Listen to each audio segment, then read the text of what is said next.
Hey everyone, welcome to Exploring Health, Macro to Micro. I'm your host, Parker Condit.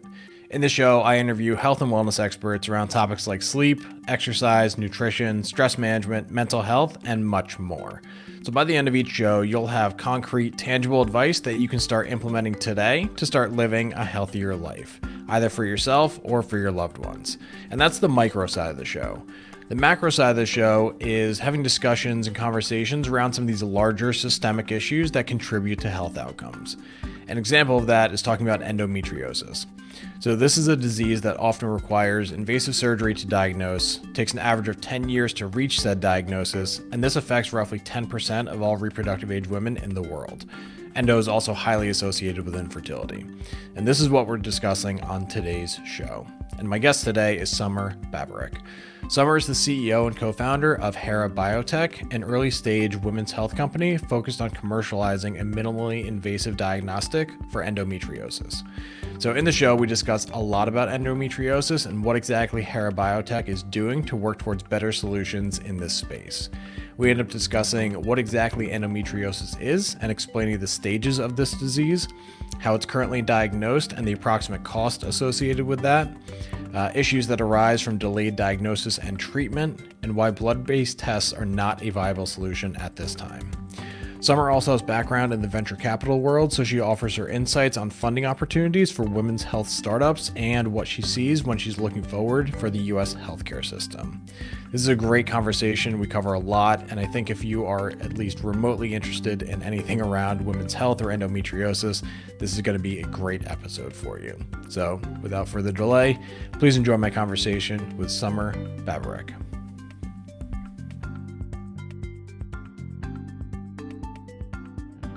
Somer, thank you so much for coming on.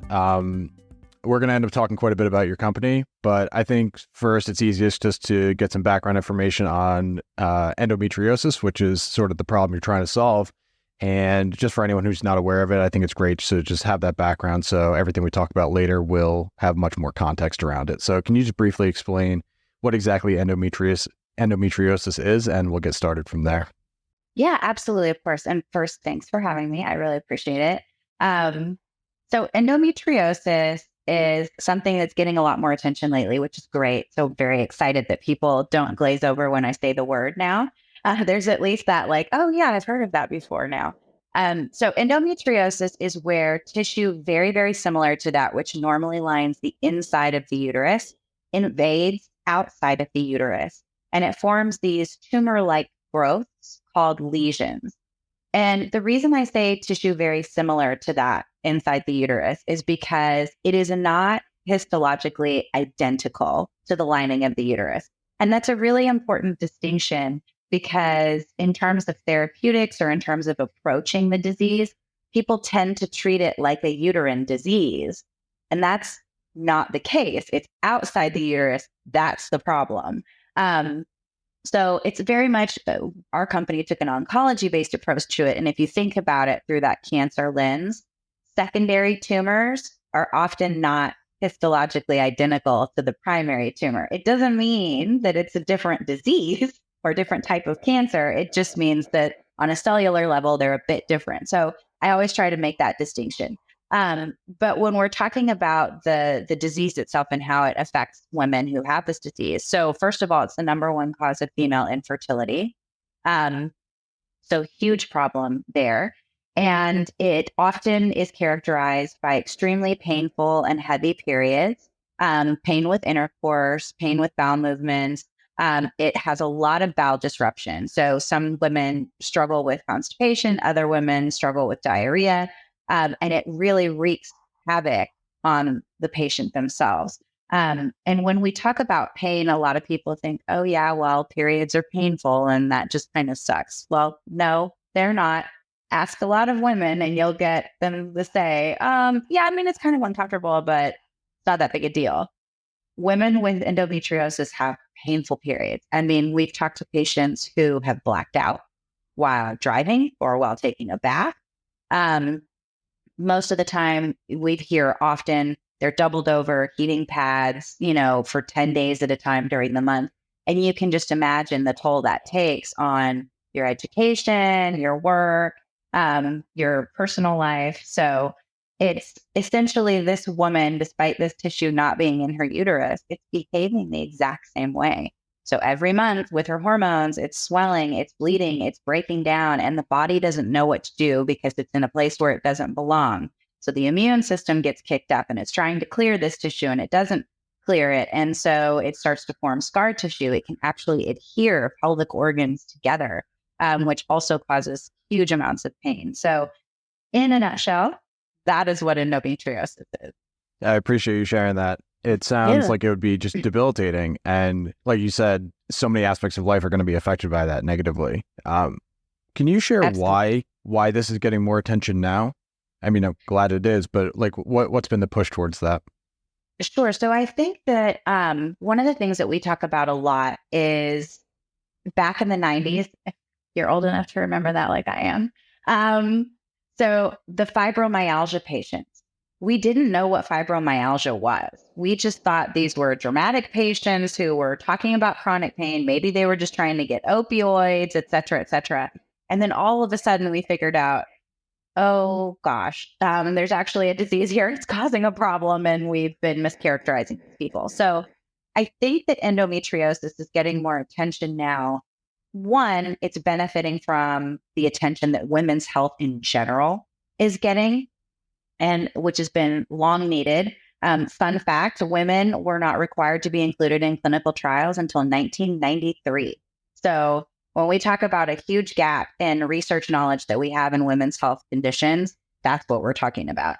So I think that it's just one of those diseases that's been bothering women. It's extremely prevalent.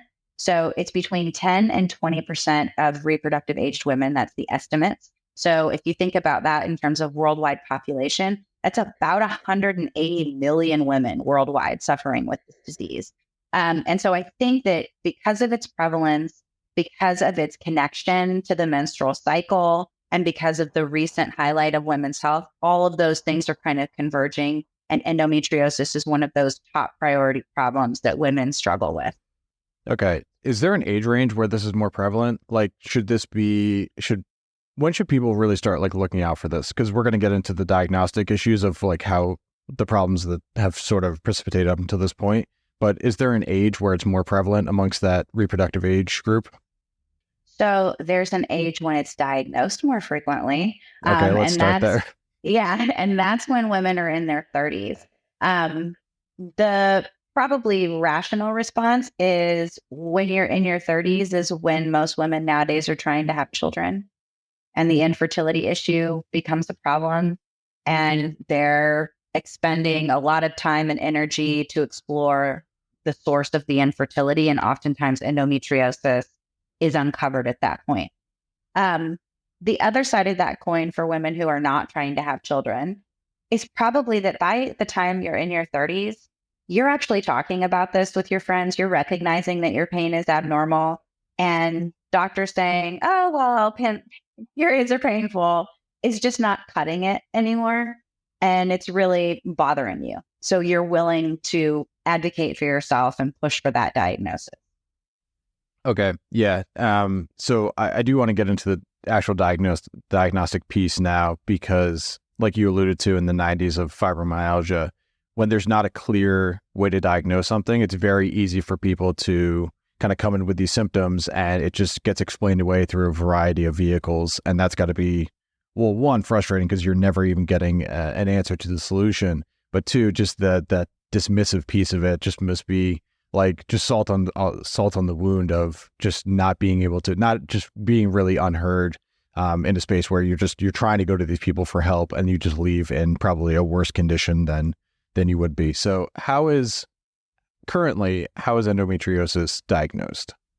So currently, the only method of definitive diagnosis recognized by the FDA is a surgical procedure. So at Hera, we call it the Where's Waldo approach to diagnosis. So for those who aren't aware, with endometriosis, those lesions can occur anywhere in the peritoneal cavity, which is a fancy way of saying the abdominal cavity. They've been found at the base of the lungs. They've been found on the diaphragm, and they can go all the way down into the lower bowel. And of course, there's anomalies and outliers. So I'm not covering the whole gamut of where lesions have been found, but that's the general area. And they are varied in their appearance. So they can be blue, red, chocolate brown, powder burn, white, and they can be very, very small. So the way that it's diagnosed now is through a laparoscopic surgery. So the woman's abdomen is pumped full of gas and laparoscopic probes are put in. And the surgeon tries to find the result of the disease, which is these lesions growing somewhere. One of the tricky bits of this is the severity of a woman's symptoms does not correspond to the stage of the disease. So you can have a very, very painful patient who's stage 1, which means she has small lesions and there's not very many of them. So the surgeon having this entire cavity to search through for something that might be the size of a half a pea and could be a number of different colors is really, really tough. So the surgery in and of itself doesn't have really good results. About half the time, the biopsy is not endometriosis. So, or about half the biopsies, I should say, are not endometriosis. So it's very difficult to diagnose. And a lot of OB-GYNs don't do those surgeries. So the OB-GYNs that we've talked to have said, look, when I suspect endo, one of two things happens in that surgery. I open her up and I don't see anything, or I open her up and it's such a mess. It's beyond the scope of my skill. I need a urogyne, consult. I need somebody who's very specialized in, succurating pelvic organs. And then I have to close her up and get somebody else in, right?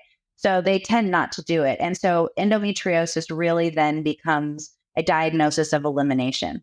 We're going to run through all these other things because we really don't want to send you for a surgery that may or may not give us the answer that we need. So that's leading to a diagnostic delay of, on average, about 8 years in the US. Crazy. Yeah, it's insane. So I equate it very much to like cervical cancer. We knew cervical cancer was bad. The only way we were able to diagnose it was to cut a woman open and look at the cervix and see it and all of those things. Then along comes the pap smear. And all of a sudden, we have a robust diagnostic. We figure out that actually these cells start to change way before cancer is ever present. We see these mosaic patterns.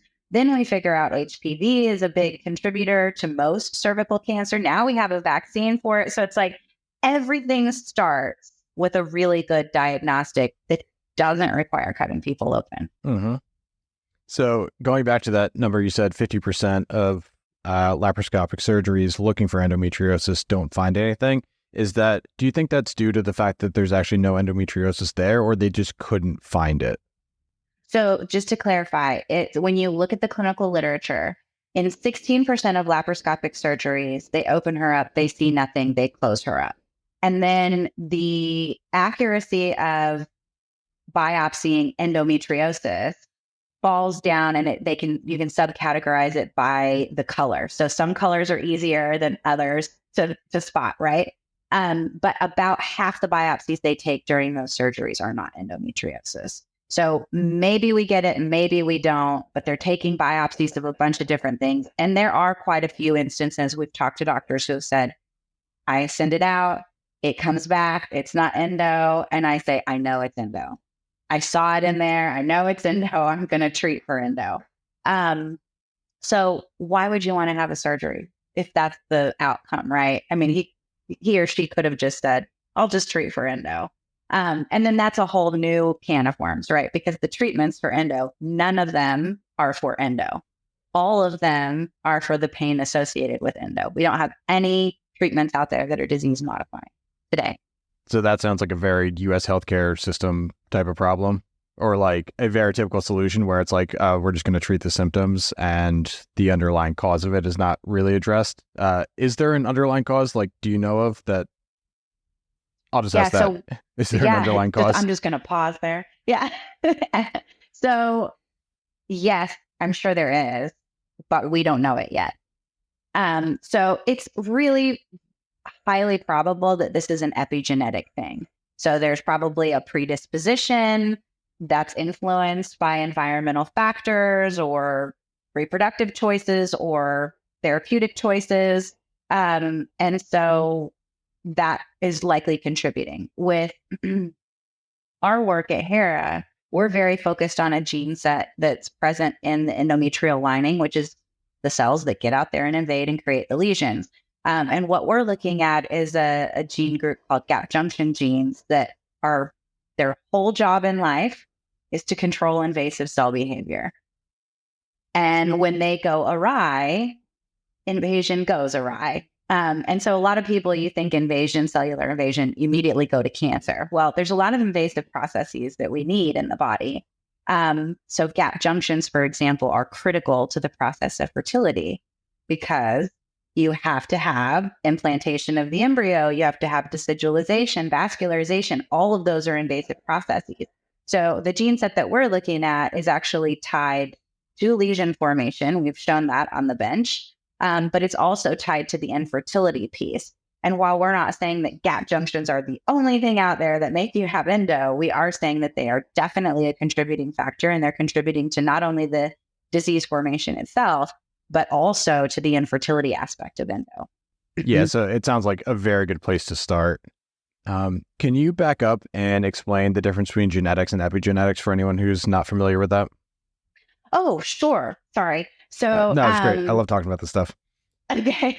So for genetics, it's literally your genes. So your DNA, your RNA. A lot of people have heard the word CRISPR. So this is when things go awry, and we can actually fix that through this technology. If there's a gap or a chromosome missing. So it's literally your genes, your makeup. When we talk about epigenetics, it's kind of like saying there's something going on a genetic level, but there are environmental factors that influence that gene and how it behaves. So very much like the nurture versus nature argument that you can have on a number of different topics. Is it definitively caused by nature? Probably not. There are probably a lot of these nurture, quote unquote, effects that influence the nature. Okay, so the point I always try to bring up around epigenetics is that you should be somewhat hopeful in that there are environmental factors, meaning that these are sort of modifiable factors that you can influence. Not always, not all of them, but some of them you're going to have some level of control over. Stress seems to be related to everything. Do you think stress is a contributing factor to this? I would have to say yes, only because I haven't met an endo patient that isn't stressed. But it's kind of one of those chicken or the egg questions, right? Was she stressed before, she started having symptoms and then that caused the symptoms? Or is she stressed because everyone thinks it's in her head and she doesn't have a way to treat this and she can't escape the pain and doesn't really even know what's causing it? So it's, again, I think it's probably a contributing factor. Always best to not be stressed. But, I don't know whether it's a direct link. Okay, that's fair enough. Yeah, you have to imagine 8 years of dealing with symptoms to the average length of diagnosis, 8 years, probably not feeling great at that point. Yeah. So what, can you quantify what the cost of that is? Like, this is obviously an 8-year period from like inception of symptom to diagnosis. There has to be a ton of doctor visits involved with that, potentially surgery, probably a bunch of other maybe therapeutics or pharmacological interventions in the meantime as well.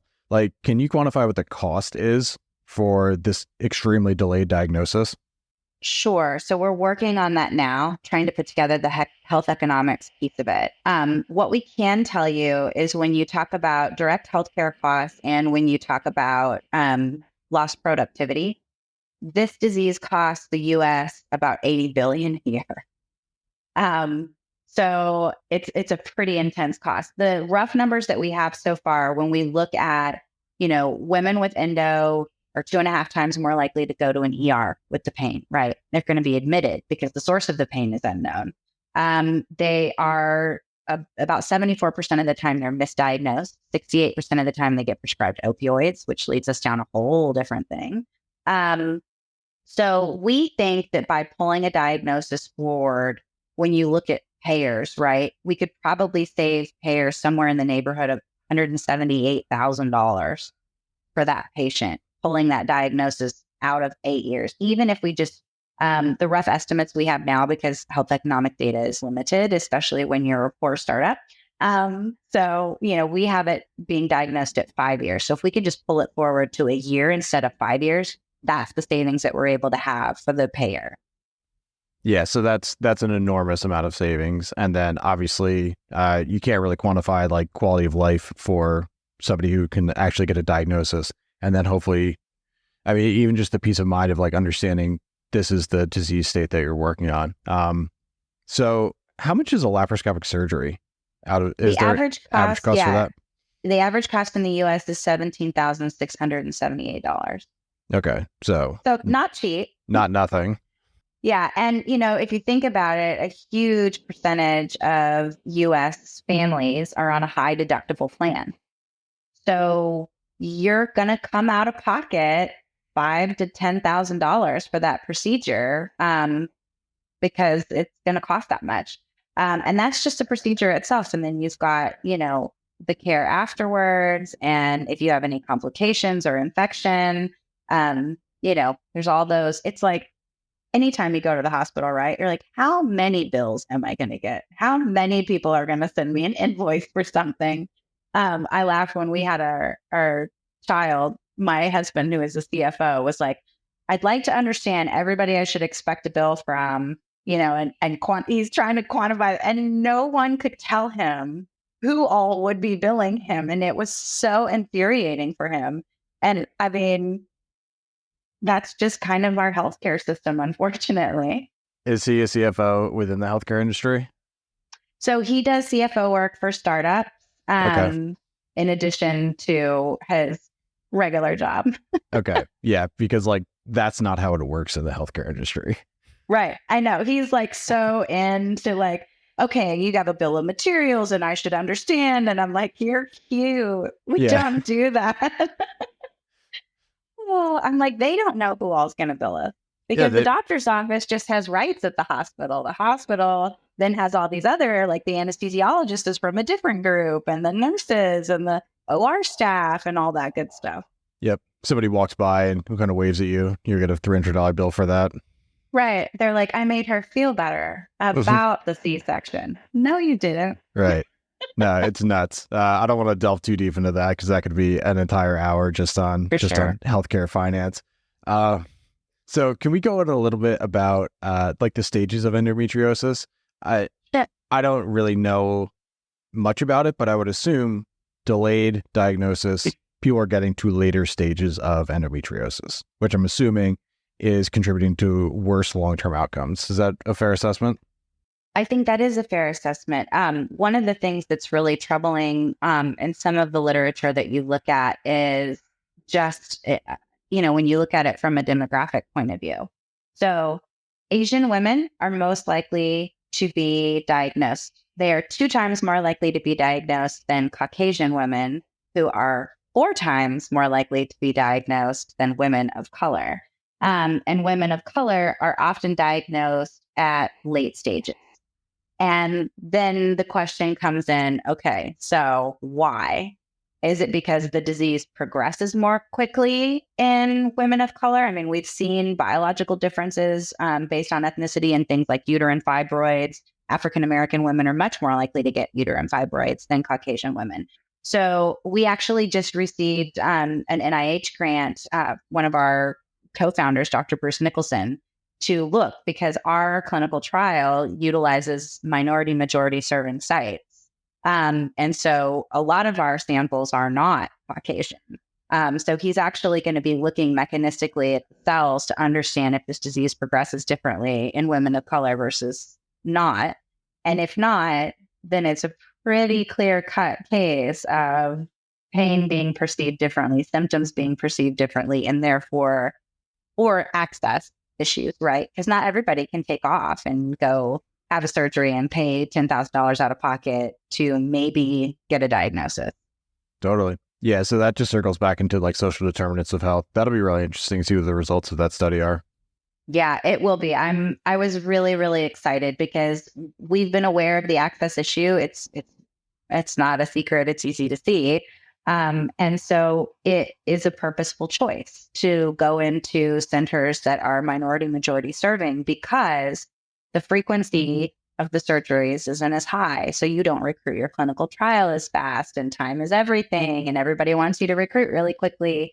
And they have all these really fun little rabbit holes that they'll run down, like, oh, well, they're not recruiting quickly, so women probably aren't wanting to do this diagnostic. And I'm like, no, stop. Don't do that. Don't That's run not down the rabbit necessarily. hole. Yeah.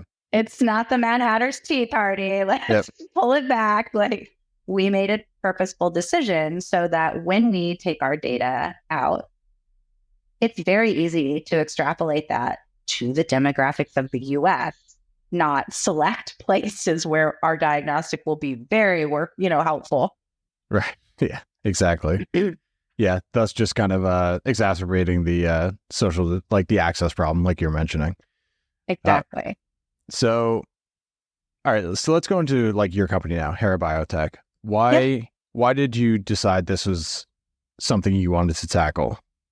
Sure. So I fell in love with women's health during my undergrad. I invented a medical device around my labor and delivery experience with my first child.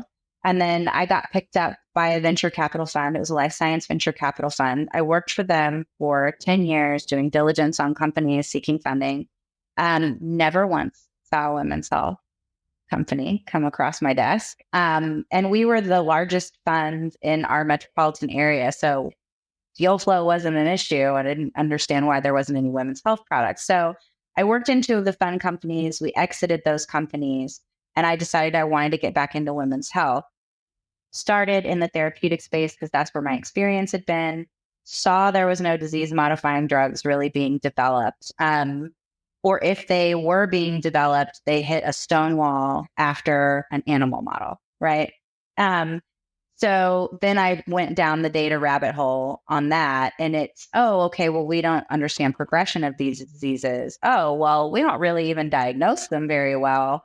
So of course we can't come up with disease modifying treatments. So I decided I wanted to start a diagnostics company, put the horse in front of the cart, and then we could fill out the pipeline as it made sense by understanding the root causes of these diseases. And I had a colleague that reached out to me at UT. Endometriosis is very personal to me. It's very personal to my family. I've shared before, my sister had a hysterectomy at 32 to try to alleviate the symptoms of her endo. So when he said, I've got an endo diagnostic, I had seen a couple. And I was like, is this a blood test? He said, nope, with the tissue-based test. And I was like, I am in. What are we talking about? And the rest is history. I met with the co-inventors of the technology. Their passion for women's health was one of the really big factors for me. I was so appreciative of the amount of bench work that they had put into validating why this tissue type, why this cell, why this gene, and that was really impressive. And so founded the company in February of 2020 because my timing is impeccable.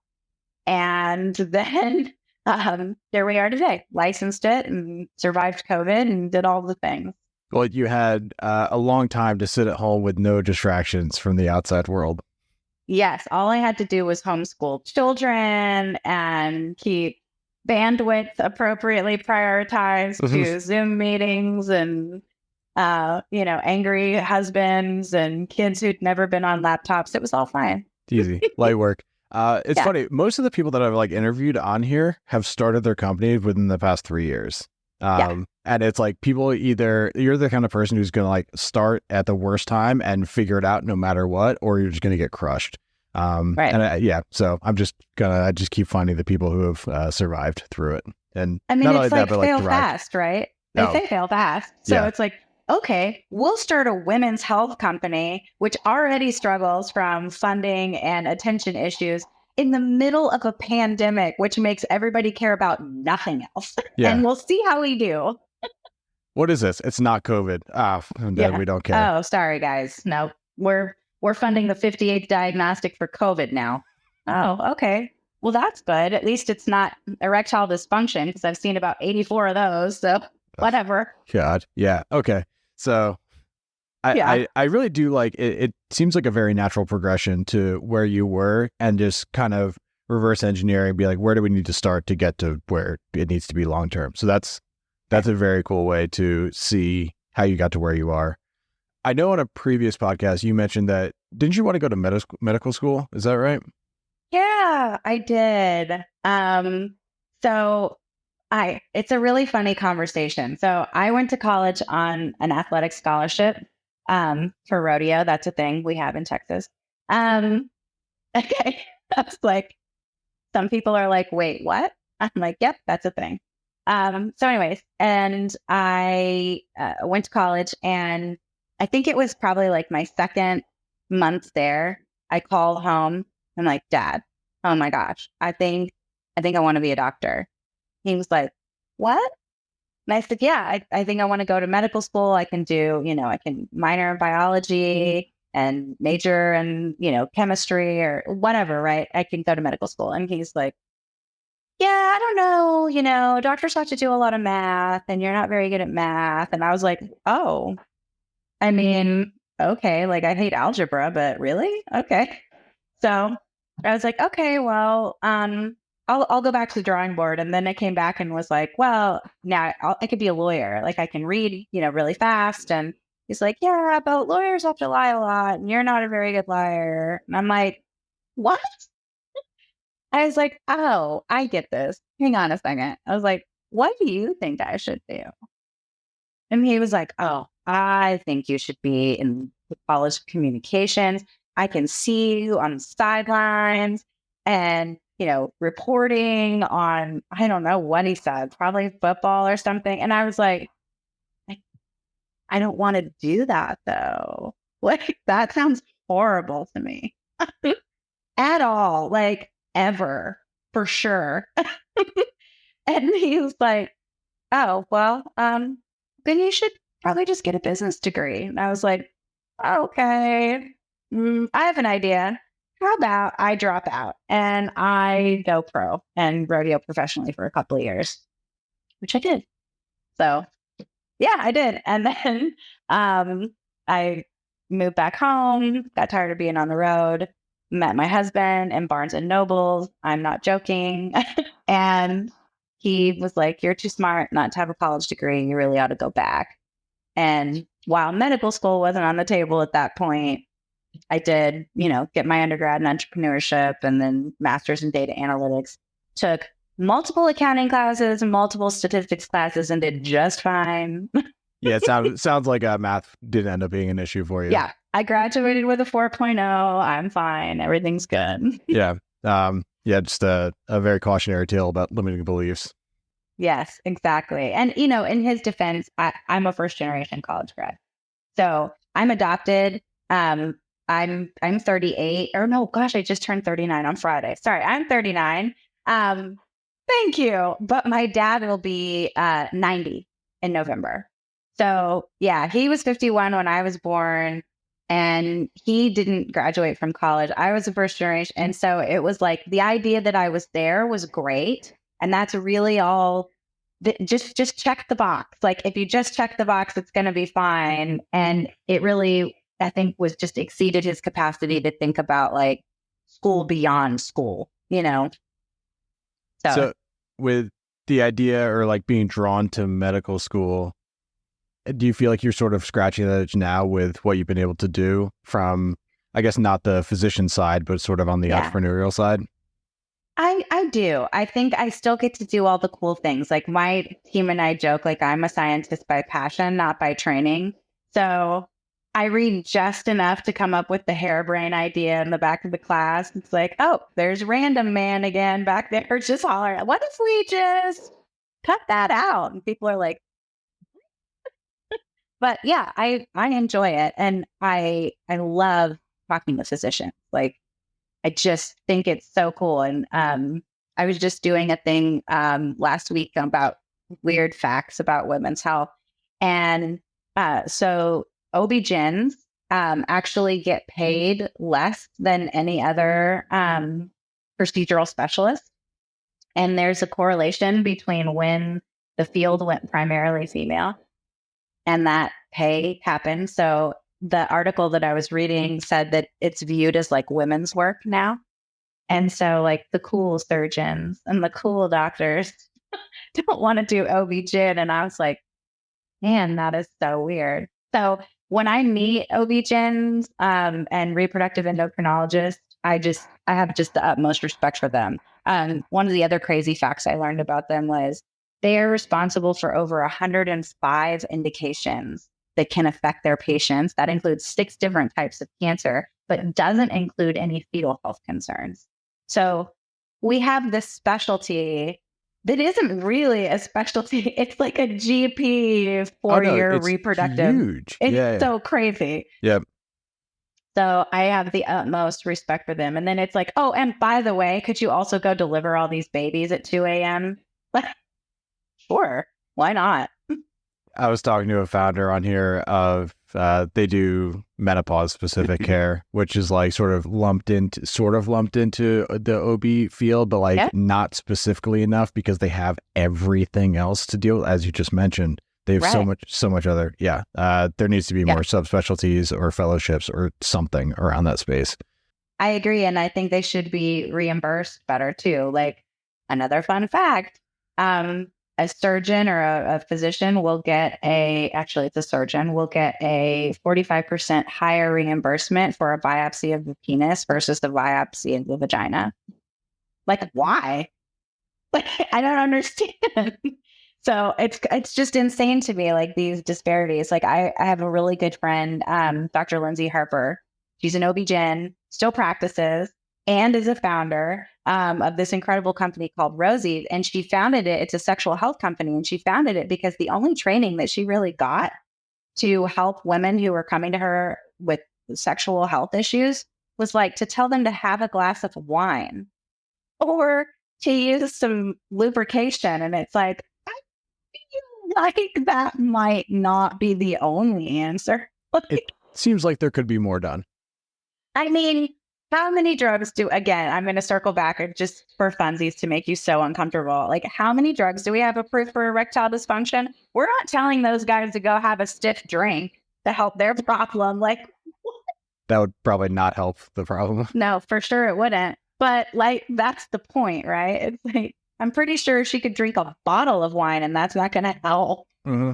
No, it's a great point to bring up the very obvious chasm between like reimbursements, how well it's studied, like the amount of drugs that are on the market for one thing versus the other. It's a really gross disparity. And you brought this up earlier about women not needing to be included in clinical trials until the 1990s, but they were included in a lot of trials before then, but women's results would get excluded as outliers because with the hormonal fluctuations throughout a month, you would get all these weird results and it's too hard to explain those outliers. Right. So you have to see the matrix to get through that. But what's crazy is that they even like take that to the mouse models, right? And they're like, we only use male mice because the hormonal changes in female mice is so crazy. And then it comes out that actually male mice act more erratically than female mice. And it's like, yeah, of course they do. Like so we're a girl factory at our house. So I have 3 daughters. And my husband is just this big jacked dude, right? Like he's a CrossFit athlete, like he's been to regionals, like, and he just rocks the like girl dad stuff. Like everything is girl dad, like even the dogs are girls. And we all joke, like I have a 10-year-old, an 8-year-old, and a 3-month-old, and they all know everything. They know all the words, right? And my 10-year-old the other day, he was foul about something. And she's like, oh, is dad on his period? And I was like, oh, probably. And she was like, at least he doesn't have to wear a tampon. I'm like, yeah, that's a positive. But yeah, guys definitely go through changes and get grumpy and have bad days, but we just don't call it hormonal. Yeah, no, it's good. She's identifying these things very early. Yeah, she cracks me up. The stuff those kids come up with, like, it's so true, like out of the mouth of babes. Like just the stuff that they say, especially being raised around all of this, I just think it's great. I have a dear friend, Naseem Sayani, who runs an incredible female health fund called Emmeline Ventures. And her big thing is say all the words all the time. That's the only way anybody's going to be comfortable saying all the words. Like, you shouldn't have to say vagina and have people be like, oh, like, she said it. She did it. She went there. It's like, calm down. Yeah, It's okay. it's a great point. This country, we're very like averse at talking about anything sexual related, organs, using the right anatomical terms. It's a lot of people are just so uncomfortable around it, and I think it's a great idea. Not that we're going to go down the idea of like parenting, but No. I do not give parenting advice. I'm running a social experiment. Yeah, I kind of fall into that camp where it's like, teach them the words, right? Yeah. It doesn't need to be these silly, fluffy words that are just protecting people. Like, the idea that you're teaching them that they need to be protected from these words is just feeding into this sort of feedback loop that it's this bad thing that we can't talk about. Yeah. I mean, we have a very famous story. We started at a school and got called in. We're the new family, and the principal was letting us know that our daughter said the word vagina in class, and I said, like, she just said it, like she has Tourette's. She said it because my husband has Tourette's, and so I was like, "Is this a thing? Is that what happened?" And she goes, "No. She was saying that her, vagina was itchy or something. I don't know, hurt or I don't know." And I was like, okay. And she goes, well, we don't talk like that. And I said, you don't talk like what? And she's like, well, just that word in such a, loud environment with all the children, she needs to say that privately. And I was like, you know what? You're right. You're totally right. I'm so sorry. I just realized what you were saying. She was supposed to say vulva. And I will make sure that she says that next time. And I got up and I walked out of the office, and my husband was like, so we're the Babureks. My wife's in women's health. Nice to meet you. Just like, there we go. We'll probably see you around. Yeah. We're going to say vulva. Like, that's what's going to happen. Like, I might put it on a t-shirt and wear it to school. I don't know. I can imagine. Yeah. They're probably very uncomfortable with that whole thing.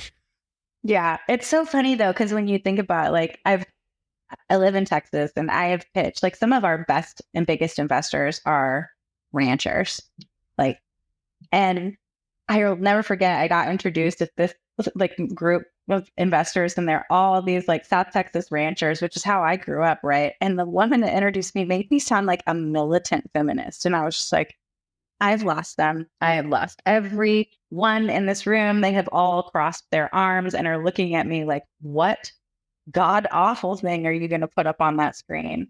And I just stood there and I was like, guys, I promise I'm not going to show you anything gory or graphic that's not needed. And I said, if we can just all agree that the terms I'm using, uterus, vagina, these are things that all of your heifers have. And they were all like, oh yeah. Yeah. I'm like, every one of you has been shoulder deep in a cow trying to help her birth a calf. Don't tell me you don't care about reproductive organs. Like, you do. And we were all golden from there. But it was just a funny situation that was like, what is she going to do to us? Yeah. No, I can definitely see that being a tough room to walk into, but very easy, very good way to win them over. They're like, no, I can get it. I can buy that. Oh, yeah. Yeah, I got that. Yep. So going back to diagnostic tests, there's probably a lot of investment going into the space right now. And you mentioned blood-based biomarkers. Why is that not a viable solution right now? Yeah, so it's really important to think about it in a couple of ways. So there's a couple of ways I want to attack this question. So we would all love to be able to just, I don't know, prick your finger and tell you a host of things. I'm pretty sure there was a company started like that not too long ago out of California. They didn't do so well. Yeah, weird. Maybe you remember her. It's always a good idea, right? It's always a good idea. It's just unfortunate that you can't invent science. So, anyways, moving on. What most people are looking for when they're looking at a blood-based test. And don't get me wrong, we're not in that space. Most blood tests are considered to be like screening tests.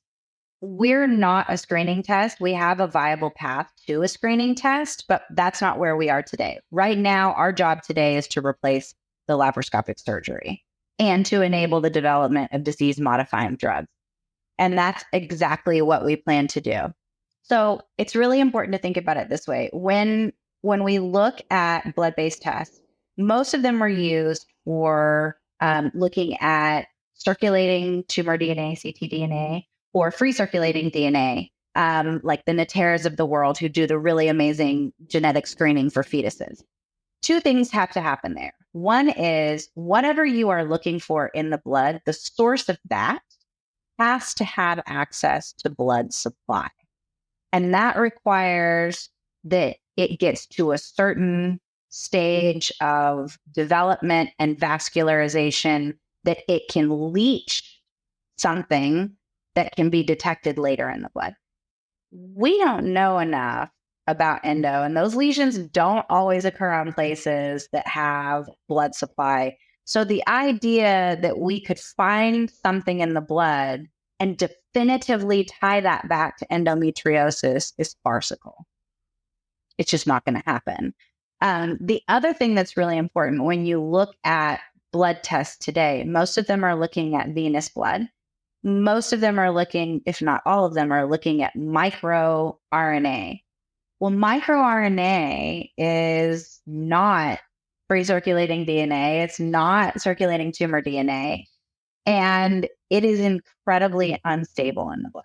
So the clinical literature says it has a half-life of less than 17 hours. And what that means is within 17 hours, whatever you are looking for in that blood has been reduced by half. So you would have to get that vial of blood into the lab and processed before 17 hours, which from a scale perspective is just really, really rough. And also, a lot of times when you look at what these companies are looking at in the blood, most of them are inflammatory markers. Well, yes, we would expect inflammation to be elevated in an inflammatory condition like endometriosis. We would also expect it to be elevated in uterine fibroids, pelvic inflammatory disease, adenomyosis. So specifically, you can't tie that back to endo. It might tell you that something's going on, but we don't know what that is. It would be the equivalent of taking your temperature at home. Yes, I have a fever, but what is causing the fever? Well, now we have to go into the doctor's office and figure that out, right? So those are my big issues there. And then there's one company that's out there talking about saliva, and they're talking about looking at 109 microRNA markers in the saliva. Well, saliva has far more enzymes than blood. And if the half-life of miRNA in the blood is less than 17 hours, I don't know what it is in the saliva. And you've got to get 109 of these suckers across the line, which just opens you up to a huge amount of variability. So it's the equivalent of reading the dedication in a book and trying to read the final chapter. You're missing an entire encyclopedia of information that you need about this disease to be able to someday diagnose it downstream. And if you think about it again from the cancer perspective, what cancer do you diagnose definitively from the blood? Blood cancer. Oh, well, that makes sense. Do we diagnose cancer or look for markers for cancer in the saliva? Sure, for head and neck cancer and mouth cancer. Oh, that makes sense. Because that's where it is. So endometriosis is a tissue-based disease. It's going to require a tissue-based solution, especially in its infancy. I'm not saying that someday, at some point, once we understand this disease inside and out, that we won't be able to diagnose it from some sort of marker that we have the literature to support is definitively tied to endo. It's just not. It's not today, and it's going to take lots of money, lots of research. So this is where the science is today. Yeah, I really appreciate you sharing all that. And it kind of makes sense to the path of like where you want it to get, reverse engineering it back to where you think is the best place to start. So it's not to say that this isn't possible in the future. Maybe it is, but it just sounds like not today. It's just it's not viable from a reliability standpoint at all. Yeah. So we just have to, I'd love to sit up here and tell you that it's as easy as doing a, swab of the mouth. It's just not there today. But with our technology on the market, it's going to give us the ability to track quantitatively what is happening. It's the first opportunity to track progression with this disease and look at, different genes and what is their effect on progression. Is there any correlation between certain expression in certain genes and location of the disease? Do certain genes tell us certain things about which of these patients are going to struggle with fertility and which ones aren't? We're right at the infancy of it, but the opportunity to create so much data, which can give us, invaluable insights, is really, really exciting. And hopefully someday we enable that. We enable like, oh, well, this test has showed repeatedly that this gets leached into the blood, and fantastic. I would love for that to happen. Yeah. But don't infringe on my patent. Right. Right. It sounds like, no, it's really important work that you're doing. And hopefully people that are listening to this are sort of excited about the prospect of it, because it does sound like a very important step forward. If somebody is interested in getting this type of testing done, can they, is it accessible? How can they, what would be the nuts and bolts of somebody who suspects they have endometriosis kind of getting this type of testing done? Sure. So once we're on the market, it would be very akin to having a pap smear done. So you would, call your gynecologist, talk to them about the symptoms that you're having, say you've done some preliminary research, you think it might be endometriosis, and you're going to go in. They're going to do what's called a pipelle biopsy, which is an endometrial biopsy. So you transverse the cervix. I equate it to having an IUD placed. No one's signing up to do this for fun, but it's a heck of a lot better than the surgery, let me assure you. So you'll have that done. The physician collects the tissue sample we need, and it's really important. We're not getting like a hard biopsy of your uterine wall. We're getting the very fluid tissue that is excreted during your menstrual cycle. So it's not something that's like some crazy device going in there. The pipelle is thinner than, a pencil. And we're collecting that sample. It gets shipped to our lab. We analyze it, and we're talking about the same kind of turnaround as a pap smear. So, 5 to 7 business days turnaround, ideally at commercial scale, and you'll have a definitive answer, yes or no. And we're excited that we'll potentially be able to stage the disease as well, which gives you so much insight into an appropriate care plan for you, and hopefully enable the development of disease-modifying therapeutics. Yeah, no, it sounds like you're going about this in a very methodical way, which is important. Is there a path to reimbursement through CMS with this? Yes, it will be a long road to hoe. I hope it's not. I really hope it's not. I think that the FDA and the CMS have recognized that women's health is starting from behind the 8 ball, and we need to get some of these things moved through quickly. And I do believe that they're making every reasonable effort to do that without compromising safety or unnecessary procedures. But yes, we have planned to go get a reimbursement code for this. We do plan to offer it on a cash pay basis while we, proceed about getting that reimbursement code.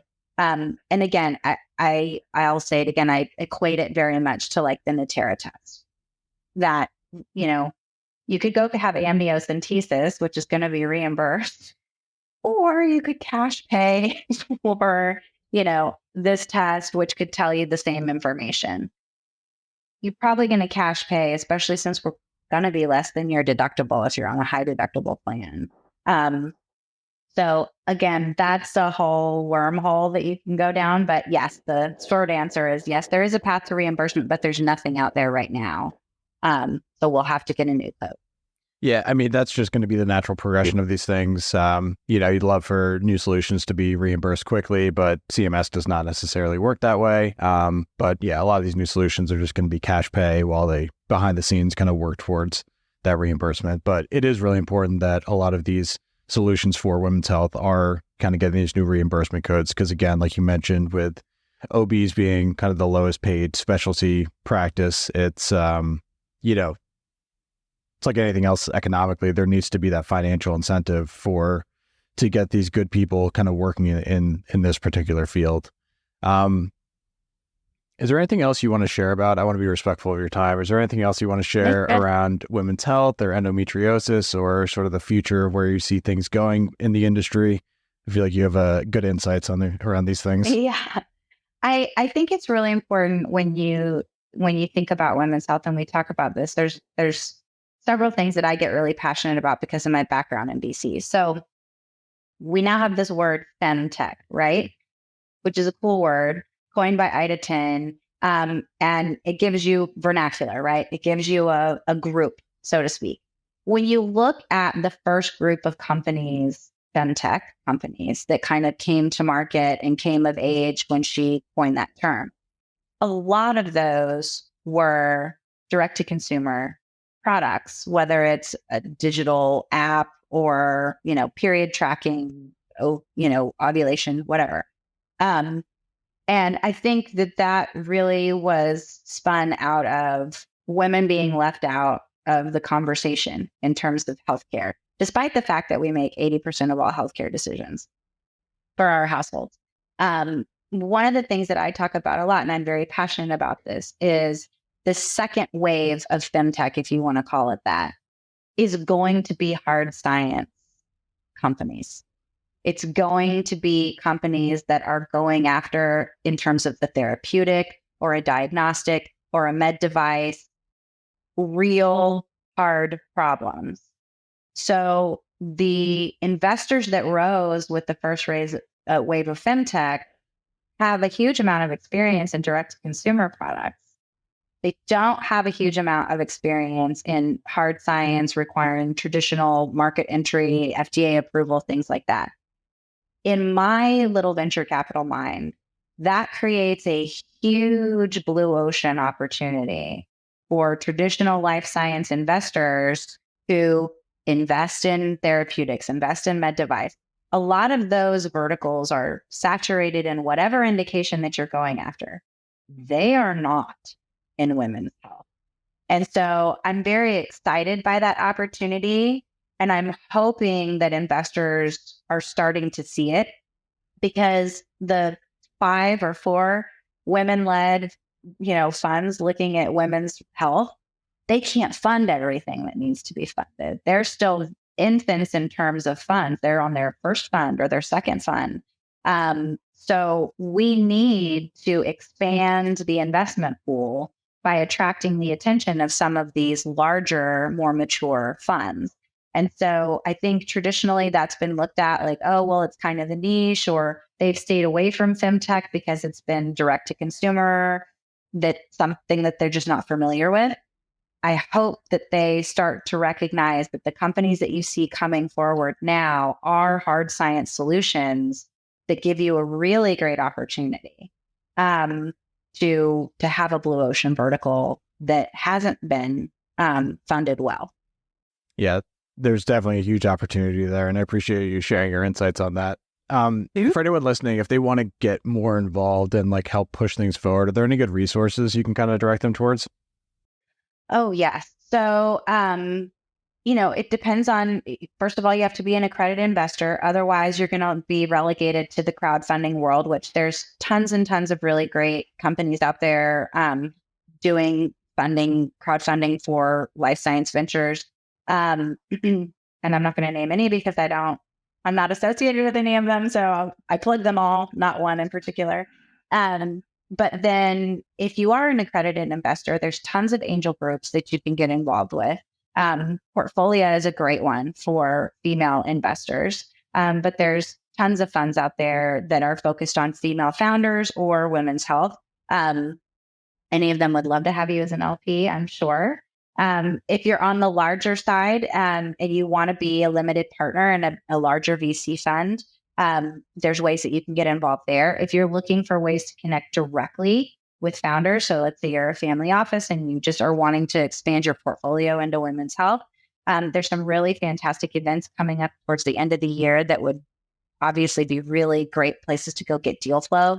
The Women's Health Innovation Summit is happening next month in Boston, we're a showcase finalist, so we'll be pitching there.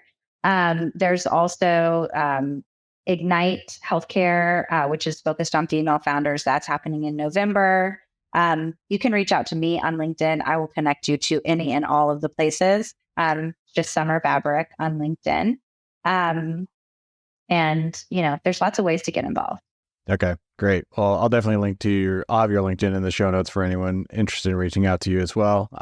Somer, what you're doing I think it's really important work, and you're pushing kind of the industry forward in a science-backed direction that is definitely needed. And I really appreciate you coming on and sharing everything that you're doing today. This was a really fun episode for me to learn a lot more about you and what you're doing, and sort of the entire women's health industry as well. Thank you so much. I really appreciate you being willing to share your platform. Yeah, of course. This is great. Thanks so much.